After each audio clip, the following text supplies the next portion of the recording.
Composite beasts are fantastic creatures that have been created all over the world. We see them from Greece, Egypt, the Americas, all over the place. They are imaginary creatures made and created by taking parts from different real creatures and putting them together. For example, here we see the Pegasus, a combination of horse and eagle.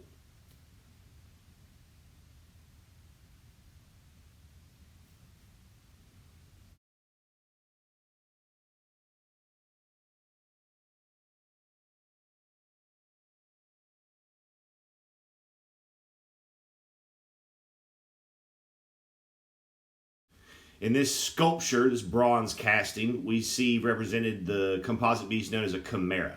It's a mixture, a combination of the lion, the goat, and then the serpent as a tail.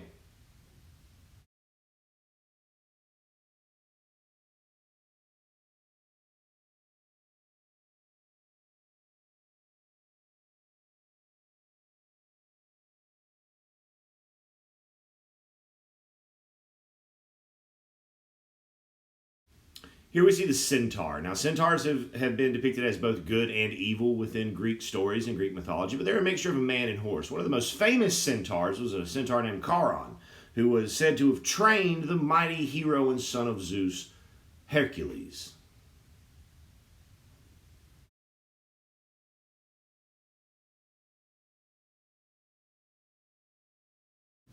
Here we see the fearsome Minotaur, a menacing combination of man and bull. The Minotaur was created by King Midas and held in a maze underneath his palace. And when people disagreed with Midas, he would send them into the maze to be hunted and eaten by the Minotaur. Very fearsome beast, but again, composite creation by combining two real things to make one thing that is not real.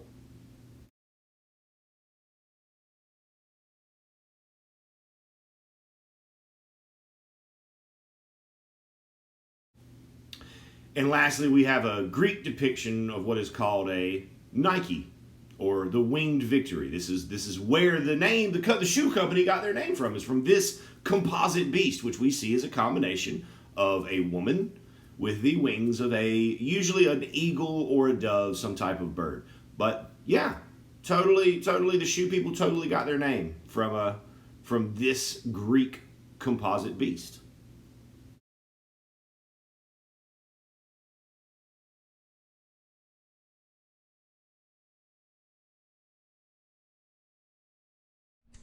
All right, good morning, everybody. So what we've just seen are some examples of what we call composite beasts. And we'll say that word a couple times. We'll say it again, composite beast. So a composite beast, as we saw in those examples, those photographs, is an imaginary animal, but it's made using parts from different real animals. So, for example, the Pegasus, we had the body of a horse and the wings of a bird. With the Minotaur, we had the head of a bull and the body of a man. With the Chimera, you have the lion, goat, snake, all mashed together into one fantastic creature. So what we're going to do is we're going to invent and create our own fantastical composite beast. Now with this, you can choose any animals that you want to put together into this imaginary creature. My concern with whatever animals you choose to mush together to make this is that we draw those things with shapes, not with lines. We don't want any stick beasts. We want to draw them with shapes. So what I'm gonna do? Let's put together. I think I want to start with a goat. So, I'm going to start with my head shape. And maybe, we'll bring.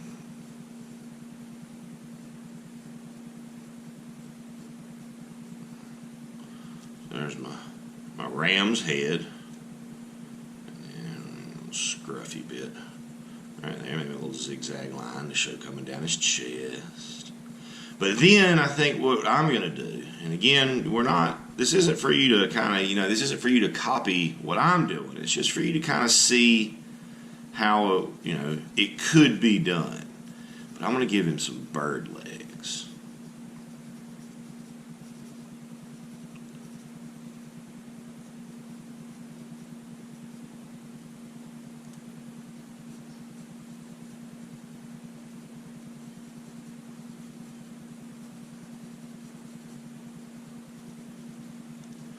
And then I think I want him to have some bird wings too.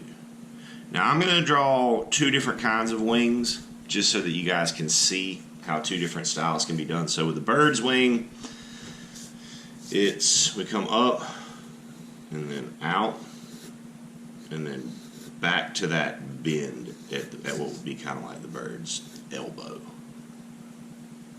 Now on the other hand, we have things like a bat's wing. A bat's wing is very much like drawing our hand, except the fingers are really, really, really, really long. So you can come up, and then you got that little kind of thumb piece, and then we come out with so that would be like this part, and then out, and out. And then just like our hand, it would have 5 of those kind of fingers, if that's how you want to do it. And like I said, I'm kind of mixing. Normally, if I were going to draw something like this, I would give it 2 wings that were the same kind of wing.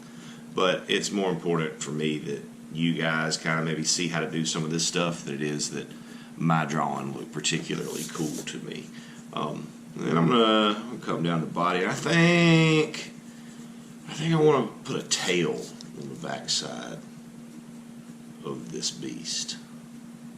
Yeah, I think I want him to have a tail, but not a snake tail.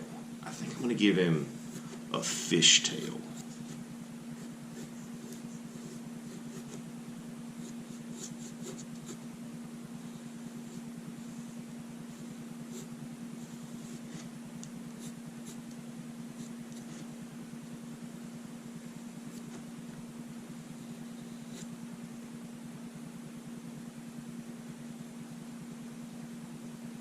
But it could be anything, whatever your imagination leads you to. And luckily, you guys have your iPad, so if you need to know what a certain animal looks like, you have a tool right there that you're holding in your hands. You have it right in front of you where you can search and you can look for any animal that you want to add on and attach to your beast. Now, I'm going to call my beast the drawing part of this done, but the other thing that's important to consider with this is the word habitat. You guys say habitat? Yeah, good. Habitat is where something looks like my habitat is in my home. Your habitat is in your home. Your dog's habitat might be in the doghouse in the backyard. Your hamster's habitat might be in a cage with a wheel and wood chips. A fish's habitat could be an aquarium. It's where the animal lives. And I want you to think about, where does your animal live? Does it live underwater? Does it live in the frozen Arctic North? Does it live in outer space? Does it live on another planet? Does it live in a river? Does it live in a cave? Does it live in the forest? Think about these things. Because when we as artists think about all of these tiny little minutiae of detail and we include those things, it's more information for the person who looks at our art. And 9 times out of 10, the more information you present somebody with, the more interested they become by the image. So I think I'm going to say that my goat, bird, fish, bat creature lives near the ocean. So I'm going to say maybe I'm going to put him on, I'm going to set him on a rock. There's the top of his rock.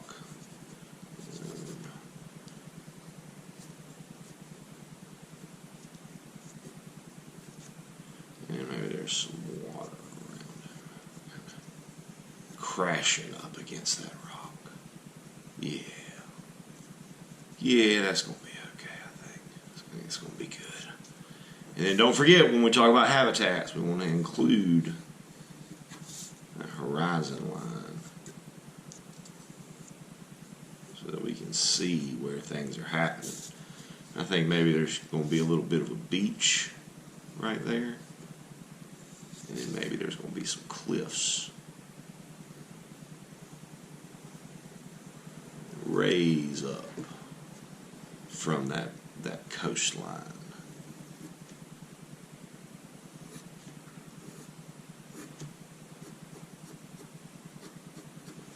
Maybe there's even a little cave back there on that beach where my creature likes to go and cool down after a long day of doing whatever this type of creature does. But big things to keep in mind. Whatever animals you want to use to put together for this are fine, but we want to make sure that we draw with shapes. We don't want no stick legs, no stick feet, no stick arms, no stick wings. Use shapes. And if you can't figure out, or if you don't know the shape that you need to draw something, find a reference. Find something to look at to help you out with that process.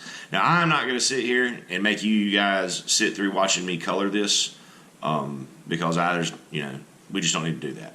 But I do want it colored though. So once everything has been filled in and you've drawn everything, you've got a habitat, you got a background, color it with whatever media you have available. That could be crayon, pencil, color pencil, marker, whatever you've got, use it.